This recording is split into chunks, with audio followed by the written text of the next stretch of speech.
Se nos llegó fin de año, un año 2024, con todo lo que haya traído para su vida, ¿no? Es bueno, no sé si ustedes acostumbran a hacerlo, pero es bueno reflexionar en esta época y revisar nuestro año, cómo fue nuestro caminar de fe. Vimos a Dios moviéndose en nuestra vida, crecimos en nuestra fe, en nuestro conocimiento de Dios. ¿Qué situaciones enfrentamos? Fue un año tal vez de dolores, es decir, por alguna enfermedad. Fue un año de dificultades, de crisis. O fue un año tal vez de alcanzar metas, de lograr los sueños. O una combinación de ambos tal vez. Es bueno que revisemos qué actitud tuvimos frente a esas circunstancias de este año y pensemos cómo vamos a enfrentar el año que viene, que ya estamos a, 2, 3 días. Y que de la mano de Dios podamos comportarnos como Él quiere que lo hagamos. ¿Cómo vamos a ser nuestra actitud en el 2025? Hacia Dios y hacia las circunstancias que nosotros enfrentamos. Vamos a estudiar un pasaje de las Escrituras que nos habla de eso, ¿no? Nos muestra cuál debe ser nuestra actitud en este momento, cerrando todo un año de agradecimiento a Dios, de ver lo que Él ha hecho en nuestra vida. También de ver y ser muy conscientes, muy aterrizados a nuestra propia realidad y decir, oye, este año mi caminar con Dios, 0. O sí, pero pude haber sido mejor. Entonces, este pasaje en Lucas capítulo 17 nos habla un poco de eso, ¿no? de nuestra actitud y nos prepara para cómo debe ser nuestro caminar en el 2025. Así que los invito a que vayamos Lucas capítulo 17 a partir del versículo 11. ¿Lo tienen? Dice, yendo Jesús a Jerusalén, pasaba entre Samaria y Galilea, y al entrar en una aldea le salieron al encuentro 10 hombres leprosos, los cuales se pararon de lejos y alzaron la voz diciendo, Jesús, Maestro, ten misericordia de nosotros.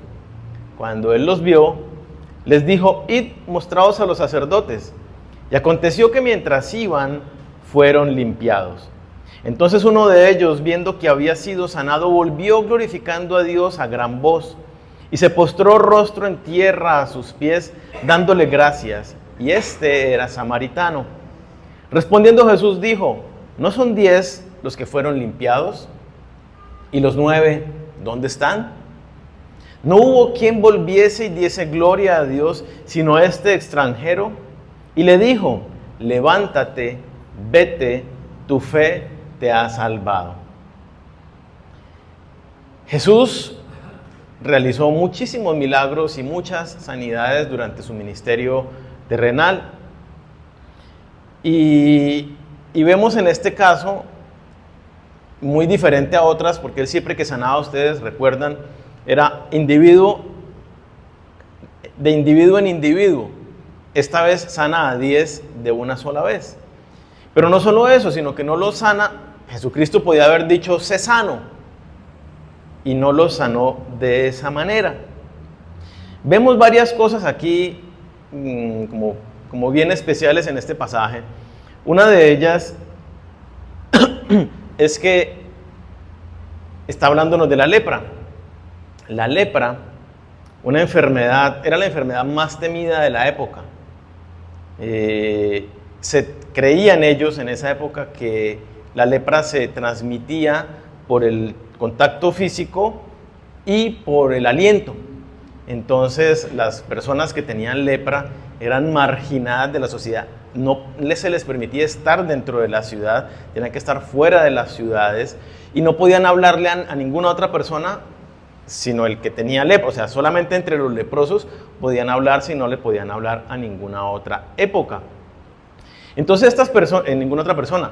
Entonces estas personas estaban separadas de la sociedad y aparte de que estaban en un dolor porque la lepra pues iba deshaciendo sus órganos, desfigurando y generando mucho dolor, Aparte de eso, también estaban marginados de la sociedad y no podían estar con su familia, hablar con otras personas, ni nada por el estilo. Así que el sufrimiento físico se le sumaba a este estigma social, ¿no? Entonces veamos el pasaje. Yendo Jesús a Jerusalén, pasaba entre Samaria y Galilea, y al entrar en una aldea, le salieron al encuentro 10 hombres leprosos, los cuales se pararon de lejos. Con lo que yo les mencionaba, podemos entender por qué no se acercaron a Jesús. Estos hombres se pararon de lejos porque ellos tenían estrictamente prohibido acercarse a las personas, salvo que también estuvieran contagiadas. El leproso no solamente los echaban fuera de la ciudad por el temor a ser contagiados, sino porque la ley establecía que eran ceremonialmente impuros. Entonces tampoco podían participar de las ceremonias religiosas y estaban alejados, digámoslo así, por estos dos estigmas, tanto la enfermedad como la impureza religiosa que los hacía distantes de la sociedad. Entonces estos hombres se paran de lejos, dice, parados de lejos, y alzaron la voz diciendo: Jesús, Maestro, ten misericordia de nosotros. Esto sucede cuando Jesús va de camino a Jerusalén. Esto es justo antes de la entrada triunfal. Es de camino a la última semana de Jesucristo en la tierra. Así que estos hombres pues ya conocían la fama de Jesucristo, sabían que Él sanaba a las personas, que Él era hacedor de milagros. No solo eso, justamente el hecho de que lo llamen maestro, la palabra griega que se traduce aquí como maestro, era una palabra que en el contexto de las Escrituras la vemos únicamente referida a Jesucristo. Y cuando se le dice a Jesucristo, lo decían solo sus discípulos le decían a Jesucristo de esta manera, y era en relación a su autoridad y poder divinos que Él tenía. Así que el hecho de que estos hombres utilicen esta misma palabra era porque sabían que era, o por lo menos lo reconocían, que era el Hijo de Dios, que tenía ese poder y esa autoridad para poder sanarlos. Así que ellos desde lejos le gritan: ten misericordia de nosotros. Es una expresión de ayuda, ¿no? Solicitud de ayuda. Por favor, sánenos. Por favor, libérenos de esta carga que nosotros tenemos en nuestra carne. Era una enfermedad incurable, la lepra. Algunos se sanaban, pero en la época no sabían por qué se sanaban, y obvio, pues volvían a ser reintegrados en la sociedad.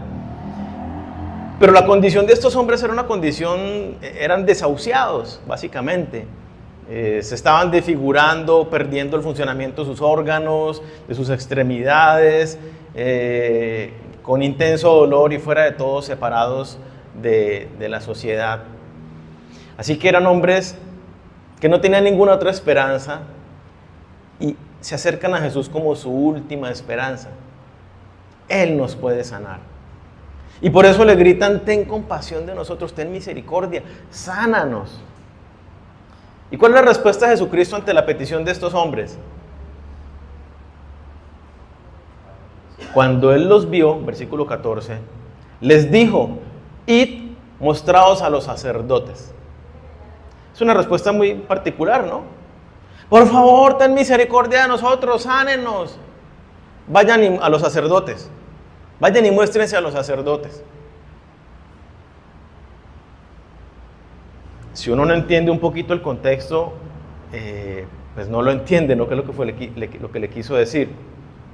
De acuerdo a la ley, en el Antiguo Testamento estaba establecido que cuando una persona creía que estaba sanada de la lepra, debía ir y presentarse al sacerdote, y los sacerdotes tendrían como la función de inspectores y debían revisar si efectivamente esta persona había sido sanada, y si había sido efectivamente sanada, iniciaban el rito de la purificación de esa persona, que duraba 8 días.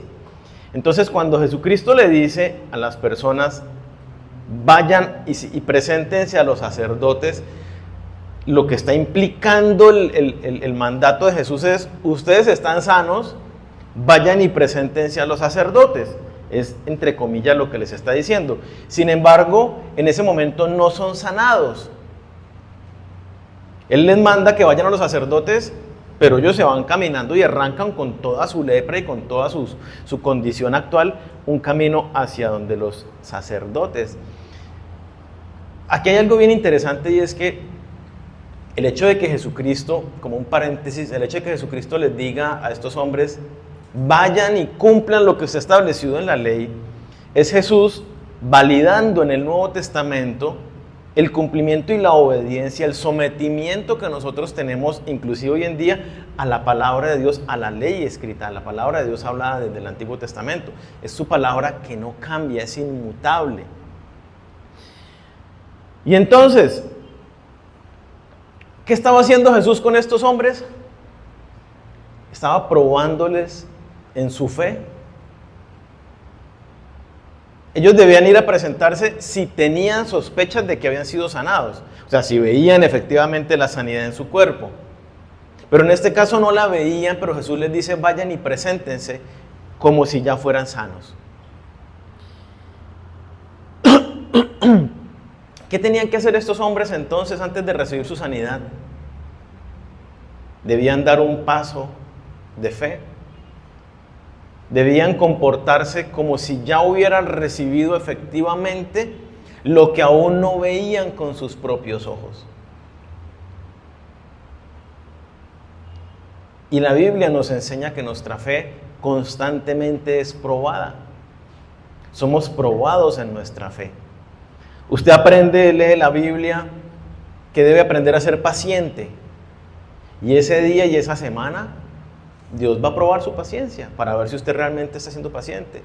Usted aprende que debe perdonar a las personas. Si alguien lo va a ofender, para que usted perdone. Su fe está siendo probada en todo. Dios le dice: vaya y predique el evangelio. Y justo esta semana va a haber 1 o 2 personas que usted se encuentra donde es movido a predicarles el evangelio. Que usted lo haga o no lo haga, porque pero ¿será que sí? Pero es que el tiempo no me alcanza. Y si es que usted empiece a darle vueltas en su cabeza y no lo termine haciendo, pues pongámosle que es una demostración de que perdió su prueba de fe. Pero nuestra fe es constantemente probada. Ese es nuestro desafío, y es lo que nos muestran estos 10 hombres en este caso. ¿Cómo dice Filipenses 4, versículos 6 y 7?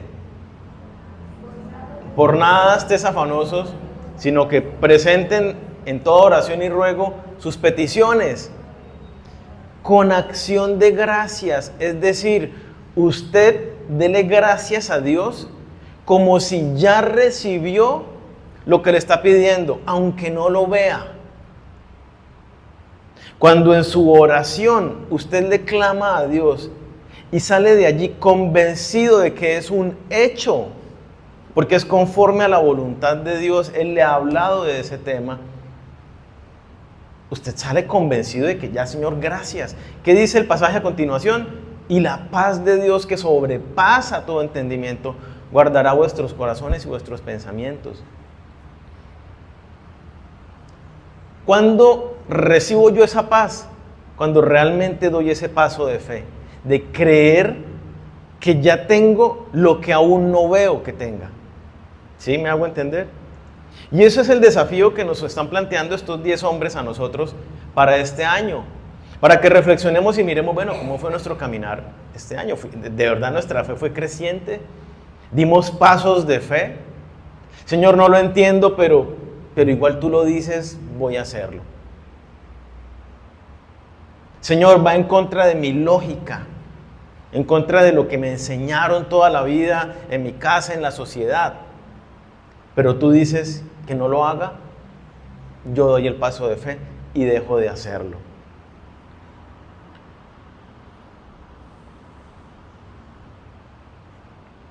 ¿Qué sucedió cuando estos hombres dieron el paso de fe? Ahí mismo, continuando el versículo.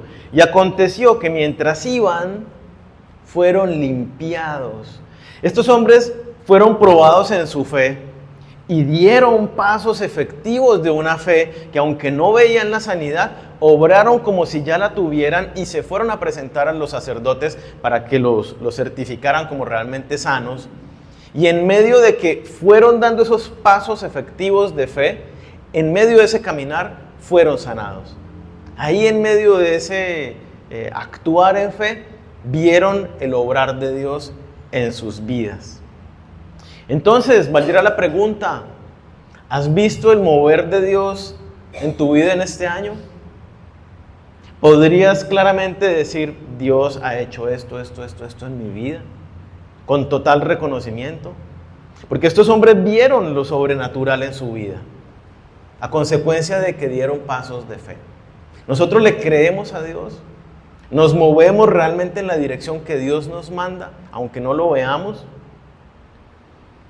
A veces nuestra situación puede llegar a ser como la de estos hombres, desesperada, de necesidad de ayuda inminente. Señor, si tú no me ayudas, no tengo cómo salir de esto. Y tal vez clamamos a Dios con esa misma intensidad, con ese ruego como estos 10 hombres.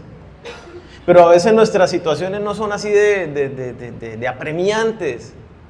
Y le pedimos a Dios como anhelos y cositas. O nos encontramos con desafíos de fe en medio de nuestro caminar leyendo las Escrituras. Y cuando damos pasos de fe, o si los hemos dado, hemos visto ese mover de Dios.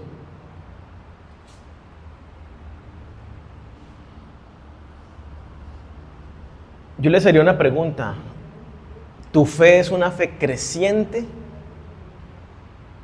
Porque la fe debe crecer. No es que no, yo tengo fe y ya, yo con mi fe creí en el Señor y nuestra fe crece. Y hay varios pasajes en la Escritura que nos muestran que nuestra fe debe ir creciendo. Lucas, ahí mismo, en Lucas 17, pero miremos los versículos antes, desde el versículo 3, hay un ejemplo cotidiano de cómo debe ser nuestro caminar de fe y nos muestra cómo nuestra fe es creciente. A partir del versículo 3 dice, ahí donde estamos, dice, mirad por vosotros mismos, o sea, tenga cuidado de su propia conducta, ¿no? Si tu hermano pecare contra ti, es algo cotidiano, alguien a usted a veces le falla, le frustra los planes, le ofende de alguna manera, aunque no quiera hacerlo.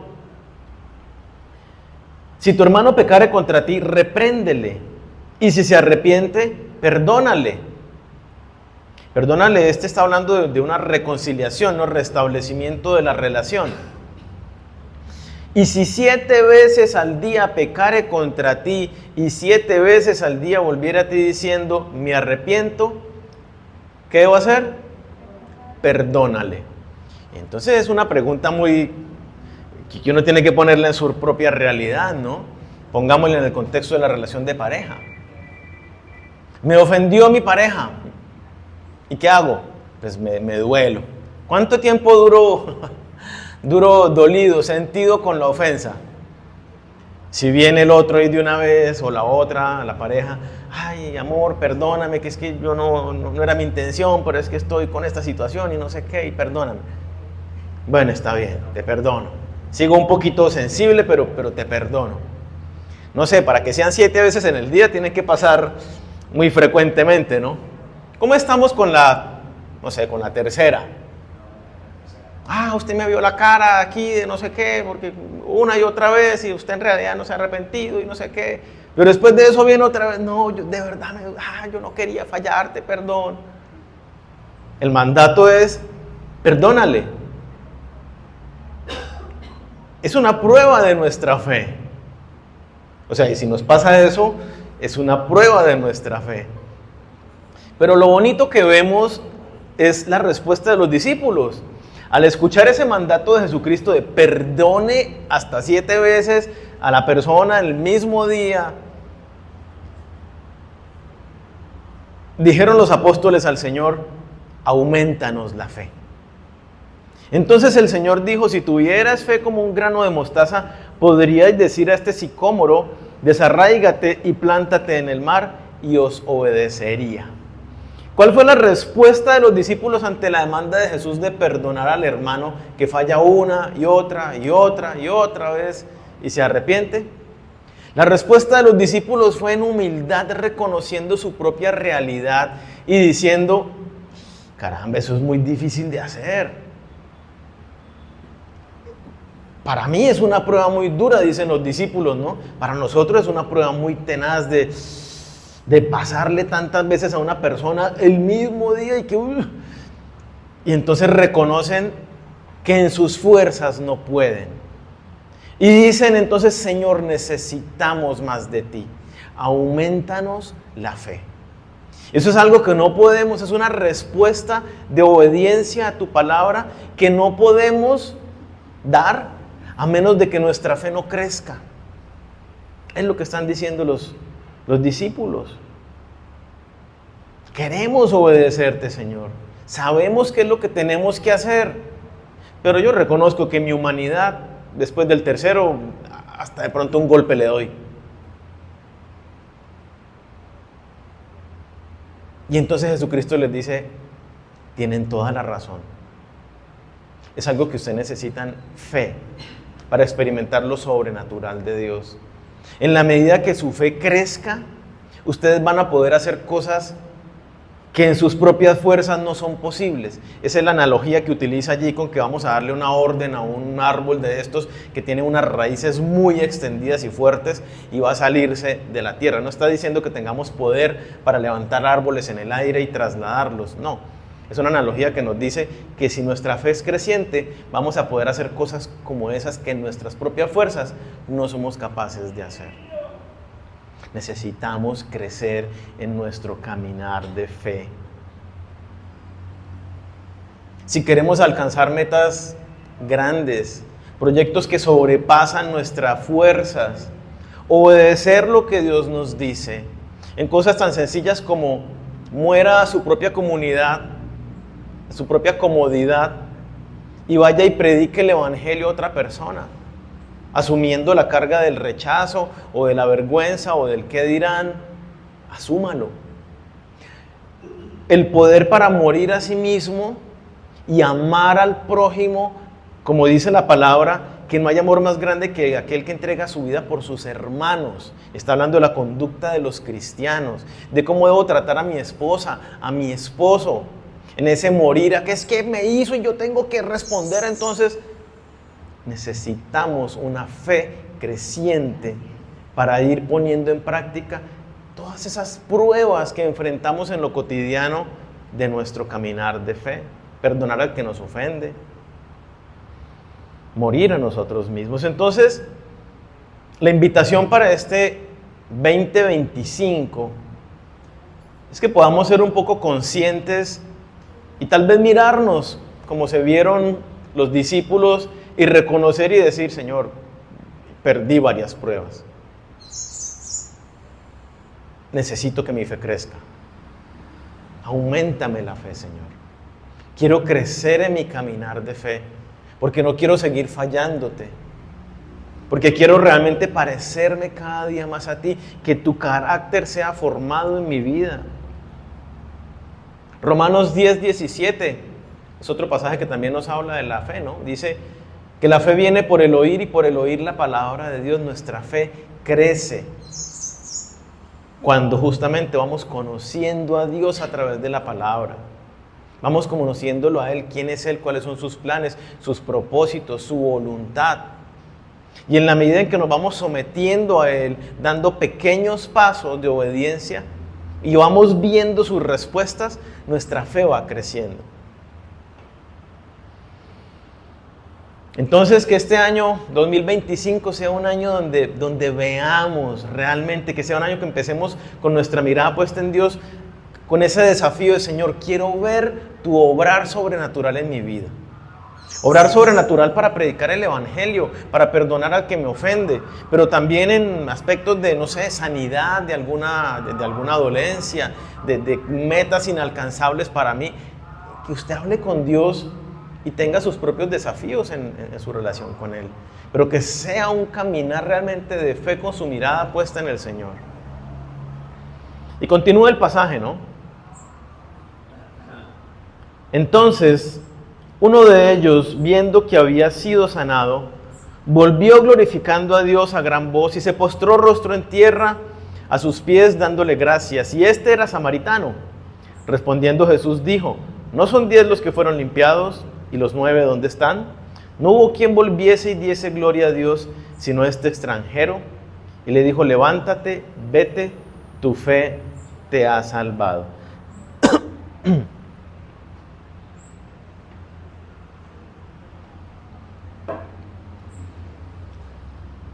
Es normal, ¿no? Que si estamos en alguna situación, pongámosle de salud, le estamos clamando a Dios por esa sanidad y nos da la sanidad, hay un anhelo de recuperar nuestra vida, cómo era que yo vivía antes de esta condición.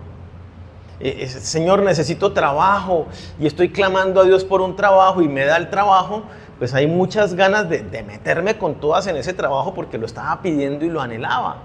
Es como lo natural, ¿no? Pero sucede muchas veces que estamos delante de Dios pidiéndole y clamándole y clamándole y clamándole. Y Dios nos concede esa respuesta favorable a nuestra petición. ¿Y qué hacemos? Recibimos lo que queríamos y nos metemos de lleno en eso. ¿Y en qué lugar ponemos a Dios? Lo desplazamos. Estaba en primer lugar mientras le pedíamos, porque no teníamos lo que necesitábamos. Pero ahora que lo tenemos, nuestra prioridad está en eso que tenemos ahora, que antes no teníamos, y a Dios lo hacemos a un lado. Y disfrutamos ahora de nuestra sanidad, de nuestro trabajo, de la nueva circunstancia que tengo, que estoy viviendo. Pero ponemos a Dios en un segundo, tercer, cuarto, quinto plano y nos olvidamos de Él. Hacemos a un lado al dador del milagro, al dador de las bendiciones, por disfrutar las bendiciones que nos dan. Dice ahí entonces uno de ellos, viendo que había sido sanado, volvió. Y yo quiero que nos quedemos aquí con esta palabra. ¿Qué hizo este hombre? Volvió. Recibió su sanidad, pero los otros 9 siguieron su camino y no volvieron a Jesús. Este hombre volvió al dador de su sanidad. Prefirió al dador de la sanidad que su propia sanidad. Antes de disfrutar una nueva vida y decir, ir corriendo por todos lados a volver a ver a su familia y... No, él regresó a los pies de Jesucristo. ¿Cuál era la actitud, cuál era el anhelo de su corazón? ¿Qué vio este hombre en Jesús? Y como ya lo vamos a ver por sus actitudes, este hombre vio a Dios encarnado en Jesucristo. Y dijo, yo no me quiero perder esto. Yo necesito estar en la presencia de Jesús. Y regresó habiendo recibido su milagro, habiendo recibido respuesta a su petición. ¿Cuál fue la respuesta de Jesucristo al ver la actitud del corazón de este hombre? Versículo 19, y le dijo, levántate, vete, tu fe te ha salvado.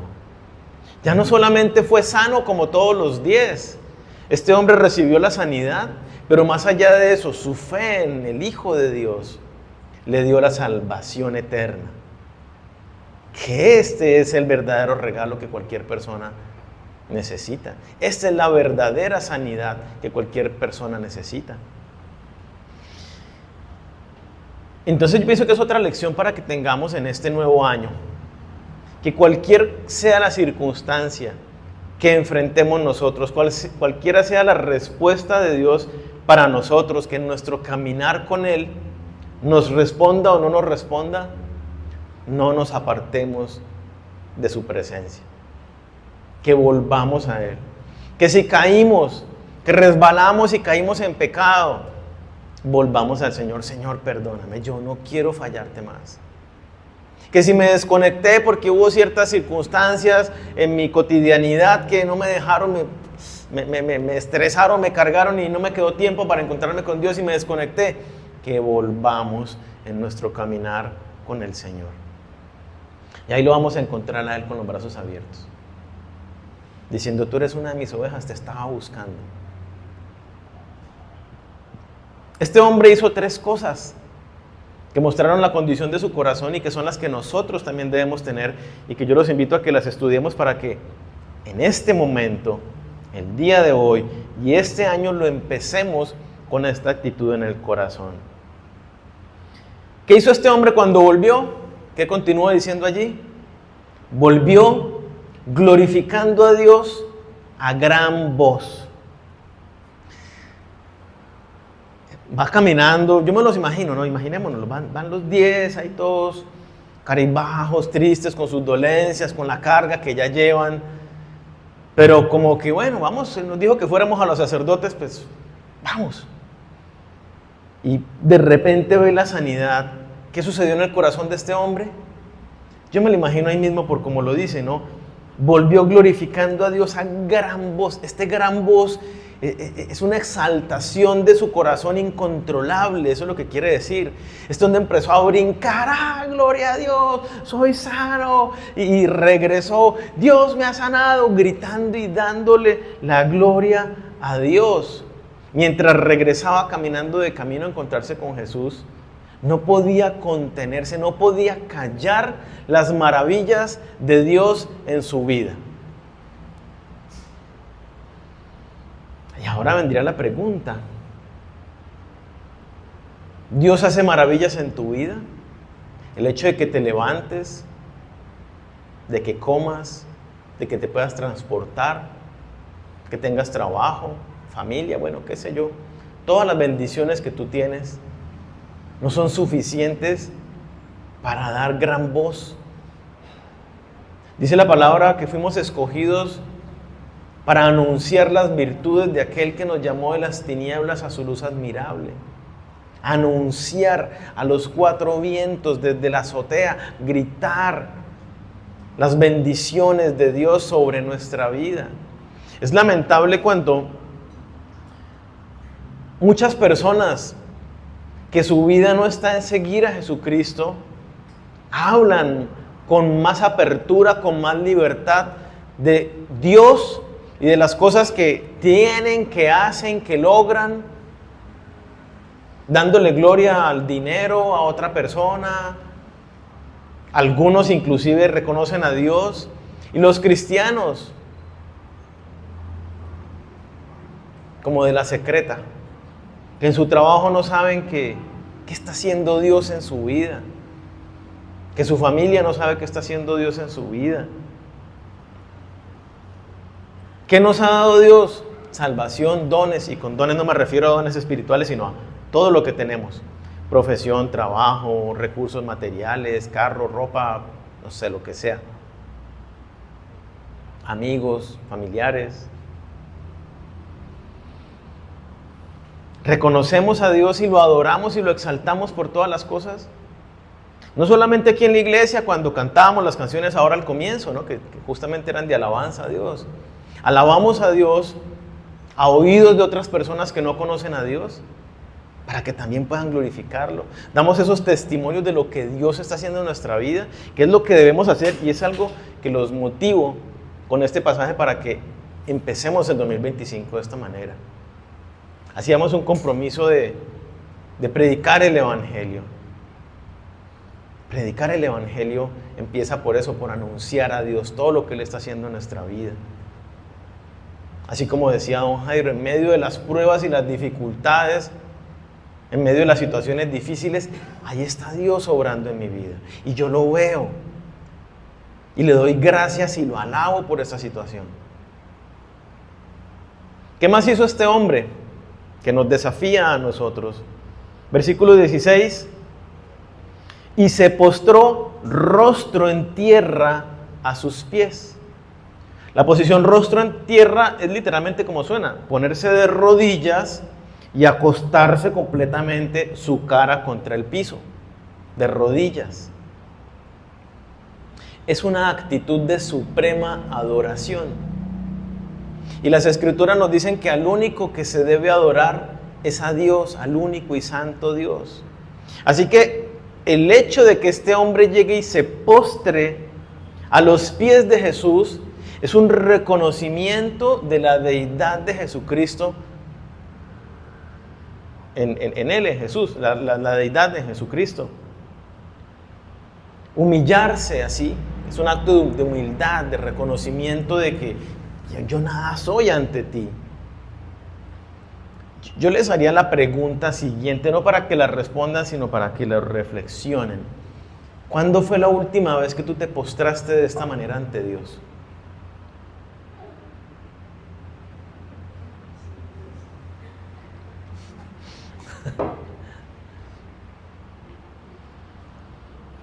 En la iglesia, en su casa, en un parque, ¿Cuándo fue la última vez que usted se postró delante de Dios?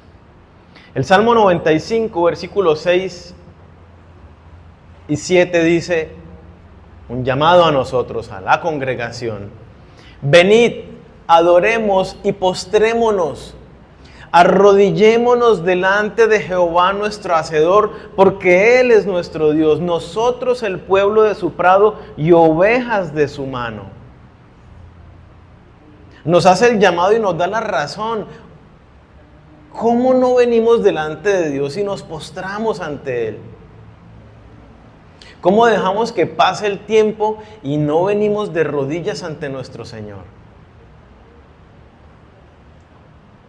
Si tú no lo haces frecuentemente, yo te animo para que en este 2025 empieces el año de rodillas ante Dios.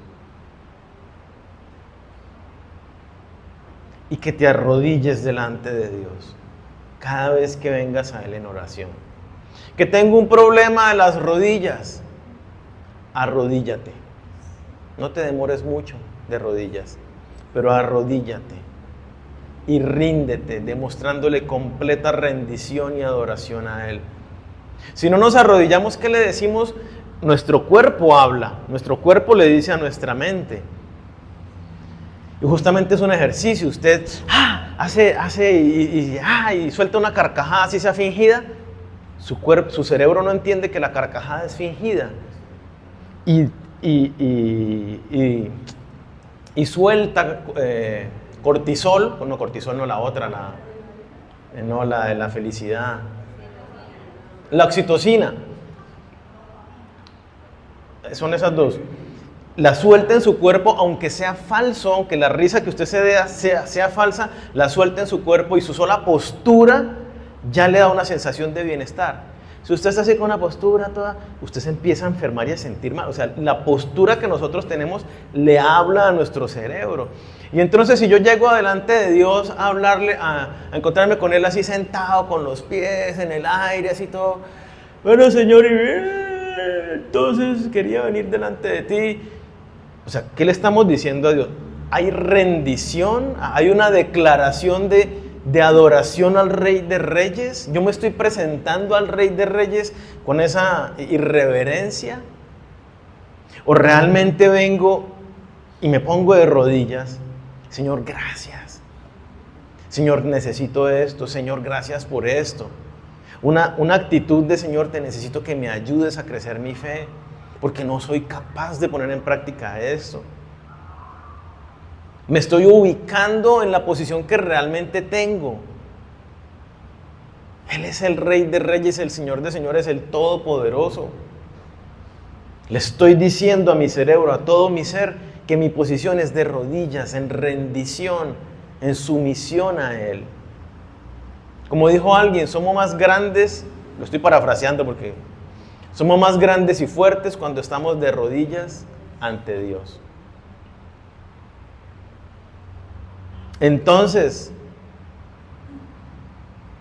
que en este 2025 hagamos el firme propósito de que nuestras oraciones en la mañana o en la noche sean de rodillas ante Dios.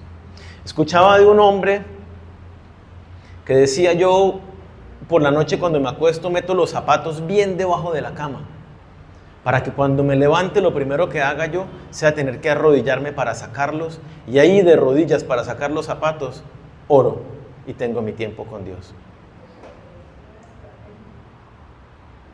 Eso es de Denzel Washington, el actor. Que sea nuestro propósito para este nuevo año. Y finalizando, ¿qué más hizo este hombre? 3 cosas, ¿no? Entonces, volvió dando gritos de alabanza y adoración a Dios, proclamando y anunciando las maravillas de Dios. Se postró en reconocimiento delante de Jesús. ¿Y qué hizo? Dándole gracias. Fue el único que regresó con un corazón agradecido. Los demás dijeron, uy, sí nos sanó, wow, sí tiene poder, y por allá pronto contarían la historia. Pero no volvieron a darle las gracias a Dios. Primera Tesalonicenses 5:18 nos lo dice, ¿no? Como un mandato. Dad gracias en todo, porque esta es la voluntad de Dios para con vosotros en Cristo Jesús. Nosotros debemos caminar rendidos a la voluntad de Dios, y el pasaje es muy claro, nos está diciendo cuál es la voluntad de Dios. Sea agradecido por todo. ¿Qué es dar gracias? Es volverse a la persona y reconocerle el favor, la atención, el beneficio, reconociéndole ese gesto de amabilidad de alguien para con nosotros. La acción de gracias es un acto de humildad. Cuando no damos gracias nos creemos más que otras personas, como que es que yo esto me lo merezco. ¿Por qué voy a dar gracias por lo que yo me merezco y me tenían que haber dado a mí? Eso es lo que decimos cuando no damos gracias. Pero la actitud de dar gracias es un acto de reconocimiento, de humildad, de ver. Usted tuvo esa generosidad para conmigo. Me cedió el paso en la vía, pues que tenía que hacerlo, yo le puse el direccional, pero lo hizo, y es un acto de amabilidad para conmigo. Gracias. Va uno y compra algo. Normalmente aquí en Colombia uno compra algo y uno ¿qué dice? Gracias. En Argentina uno compra algo, gracias. No, gracias a vos. O sea, usted fue el que me compró, usted fue el que entró a mi negocio, entre otros negocios, y escogió este para comprar. Gracias a usted. O sea, bonito, esa actitud de agradecimiento, no simplemente, no, pues aquí tengo, usted tenía el derecho, la obligación de comprarme, no. Agradecidos. Entonces, que nosotros tengamos esa actitud de ser agradecidos. Muchas veces nosotros damos por sentado muchas cosas. Tal vez ustedes no le dan gracias a Dios por poder caminar. Señor, gracias por la comida, gracias porque hoy nos protegiste en el viaje, gracias por esto y gracias por grandes cosas. Pero hay muchas cosas sencillas que damos por sentadas y son parte de la bendición diaria que Dios tiene con nosotros en su misericordia y en su gracia. Que aprendamos, aún en medio de las pruebas y la dificultad y lo que nos cuesta y lo que nos duele, que aprendamos a ver cómo Dios se está moviendo allí, de qué manera Dios está queriendo moldear mi carácter, de qué manera Dios me está llamando a que suelte algo que no me hace bien en mi vida, o que empiece a hacer algo que tendría que estar haciendo desde hace rato, y que sea agradecido por lo que Dios está haciendo en mi vida, aún en esos momentos de dificultad. ¿Cuál es la realidad de muchos?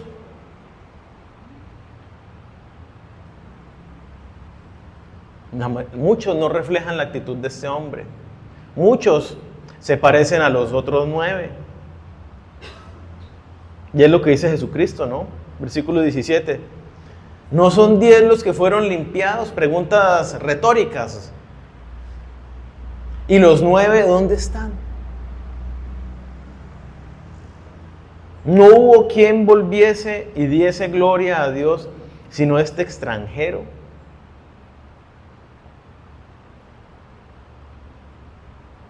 Todos nosotros recibimos constantemente beneficios de parte de Dios. ¿Cómo respondemos a Él? ¿Volvemos a Él en acción de gracias? O tal vez Dios está preguntando por nosotros, como lo hace respecto de los 9.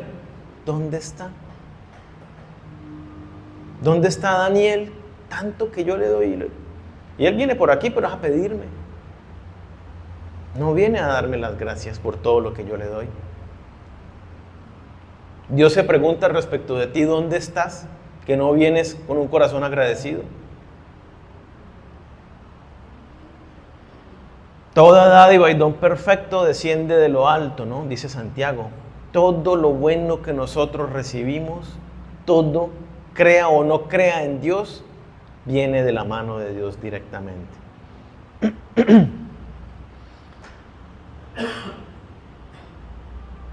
No hubo quien volviese y diese gloria a Dios sino este extranjero. Ni siquiera mis hijos que van allá a la iglesia y levantan manos realmente son agradecidos en su corazón. Se enfocan en las cosas que no tienen, en lo que les falta. Y su vida entonces es triste y es quejándose. Y en vez de enfocarse en todas las bendiciones que yo les doy diariamente y vivir con un corazón alegre y agradecido. Un extranjero, un samaritano, que el samaritano no se mezclaba con los judíos, con el pueblo de Israel. En este caso estaba junto a otros judíos. ¿Por qué? Pues porque era leproso, se podía juntar con otros leprosos y pues pongámosle que eran los que andaban 10, no podía andar con nadie más. Y que no le era permitido andar y participar con el pueblo de Israel, fue el que vino a adorar a Dios, a reconocer la deidad de Jesucristo, a anunciar las virtudes, a darle gracias a Dios. Entonces, tu fe fue puesta a prueba en este 2024, sin lugar a dudas. Cada uno evalúese cómo le fue. Algunas las perdí, otras las gané. Sí, que hagan un balance y puedan determinar de repente, de una manera muy específica, cuáles fueron las pruebas que fallé. Y escríbalas. Y diga, bueno, voy a orar, voy a enfocarme en el Señor para fortalecerme en Él y pasar estas pruebas este año. Quiero que mi fe crezca este año, que sea ese firme propósito con el que iniciemos el 2025. Quiero que mi fe crezca este año. Quiero caminar todo el año de la mano contigo, Señor, conocerte, meterme en tu palabra, obedecerte. Aunque no veamos las respuestas de Dios, que demos pasos efectivos de fe en todo aquello que Dios nos manda. Y que tengamos un corazón como el de este hombre. Un corazón que busca a Dios, que vuelve a Dios, que quiere estar allí con Dios. Que este año anhelemos celosamente estar en la presencia de Dios. Que no saquemos excusas de que es que el tiempo, que es que el trabajo, que es que la universidad, que es que esto, que es que... Que no saquemos excusas y busquemos estar delante de Dios. Que la actitud de este hombre nos hable a nosotros y hablemos abierta, libre, claramente acerca de Dios, de lo que Él está haciendo en nuestras vidas, de lo que Él puede hacer en las vidas de otras personas. Que nos postremos delante de Dios y cultivemos el hábito de estar de rodillas delante de Él. Y que tengamos un corazón agradecido. Cuando somos agradecidos, vivimos más felices, nos enfocamos en lo bueno y no en lo malo. Así que yo los invito, vamos a tener un tiempo de adoración a Dios. Los invito a que nos pongamos de pie, vamos a orar.